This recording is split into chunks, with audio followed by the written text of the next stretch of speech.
بسم اللہ الرحمن الرحیم۔ السلام علیکم ورحمۃ اللہ وبرکاتہ۔ ہر شخص نے مرنا ہے، کل نفس ذائقۃ الموت، ہر نفس، ہر زیرو موت کا مزہ چکھنا ہے۔ یہاں سے جو بھی آیا وہ اس نے یہاں سے جانا ہے، کوئی بڑا ہے، چھوٹا ہے، امیر ہے، غریب ہے، کسی بھی قبیلے سے ہے، کتنا طاقتور ہے، وہ ہر شخص نے یہاں سے جانا ہے۔ ایک مہلت ہے، اس میں ہر بندہ کیا کر سکتا ہے دیکھنا چاہیے، اور اپنی پوری قوتیں اللہ کے راستے میں استعمال کرنی چاہیے۔ تو جب بندہ اپنی قبرستان میں جائے، کوئی جنازہ ہو جائے، وہاں جائے، نبی صلی اللہ علیہ وسلم ایک قبر میں گئے تو ایک قبر کے پاس بیٹھ کے تو اتنے روئے کہ وہ جگہ تر ہو گئی۔ تو نبی صلی اللہ علیہ وسلم فرماتے تھے، نے فرمایا کہ یہ قبر آواز دیتی ہے کہ میں وحشت کا گھر ہوں، میں کیڑے مکوڑوں کا گھر ہوں، میں تنہائی کا گھر ہوں، اور میں ایک تنگی اور سختی کا گھر ہوں، لیکن ان لوگوں کے لیے جو اس سے بچ جائیں، جو نیک ہیں، تقوی والے ہیں، جو پرہیزگار ہیں، جنہوں نے اپنی پوری زندگی اللہ کے لیے گزاری ہے، اللہ کے دین کی سربلندی کے لیے، انفرادی بھی اور اجتماعی بھی۔ تو ہمیں پوری کوشش کرنی چاہیے، قبرستان میں جانا چاہیے۔ نبی صلی اللہ علیہ وسلم نے فرمایا ہے کہ قبرستان میں جایا کرو، دنیا سے بے رغبتی اور آخرت کے خوف، آخرت کی یاد آئے، تو یہ دونوں چیزوں کے لیے ہمیں جانا چاہیے۔ نبی صلی اللہ علیہ وسلم نے فرمایا ایک جو قبر یا جنت کے باغوں میں سے ایک باغ ہے، یا جہنم کے گڑھوں سے گڑھا ہے، تو ہمیں دیکھنا چاہیے کہ ہم نے کیا کام کیے ہیں اور کیا کمی ہے، تو کس طریقے سے ہم اپنی زندگی کو بہتر طریقے سے گزار سکتے ہیں، یہ ہمیں دیکھنا چاہیے، اور اپنی پوری قوت اور اپنی صلاحیت اس کا صحیح استعمال کریں۔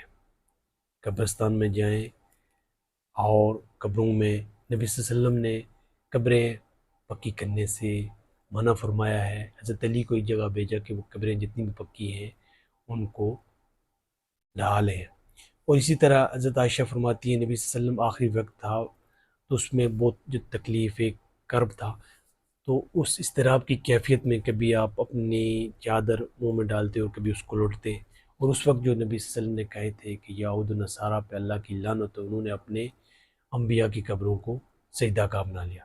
تو ہمیں دیکھنا چاہیے کہ ہم قبروں کو نبی صلی اللہ علیہ وسلم نے کہا کہ پکی نہ کریں، اور ایک انسان آیا ہے، کام کر کے چلا گیا ہے، اس کے لیے دعا کریں۔ ایک شخص کا اگر درجہ بلند ہوتا ہے تو وہ پوچھتا ہے، تو اس پہ بتایا جاتا ہے کہ اس تمہارے بیٹے نے استغفار کیا ہے۔ تو 3 اعمال جو صدقہ جاریہ ہیں، ان میں سے ایک نیک اولاد بھی ہے جو والدین کے بعد اس کے لیے دعا کرتی ہے۔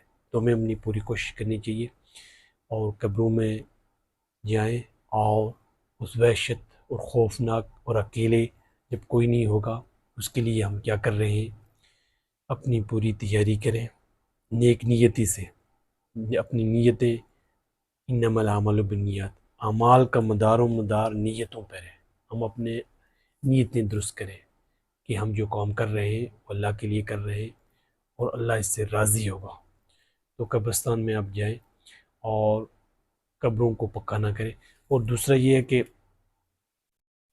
ایک قبرستان میں جا کے جب جنازے میں آپ شریک ہوتے ہیں، جنازہ پڑھتے ہیں، تو ایک قرات کا ثواب ملتا ہے، ایک قرات، اور اگر اس کے دفنانے تک ہوتے ہیں 2 قرات کا۔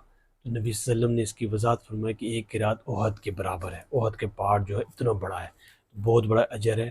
اس لیے ہمیں دعائیں، معصور دعائیں جو ہے نبی صلی اللہ علیہ وسلم نے سکھائی نماز جنازہ کی، وہ آنی چاہیے، اور نماز جنازہ جس طرح پڑھا ہے نبی صلی اللہ علیہ وسلم نے دعائیں اسی طریقے سے پڑھیں، اور اسی طرح سے ہم دعائیں مانگیں، اور اپنے مسلمان بھائی کے لیے دعا کریں کہ اللہ تعالیٰ ان پہ رحم کرے، اور یہ تنہائی، وحشت، خوف، اللہ تعالیٰ اپنا رحم کرم کرے۔ تو ہمیں اپنے زندگی میں اس طرح معمول میں لانا چاہیے، اور بہتری کی طرف جانا چاہیے۔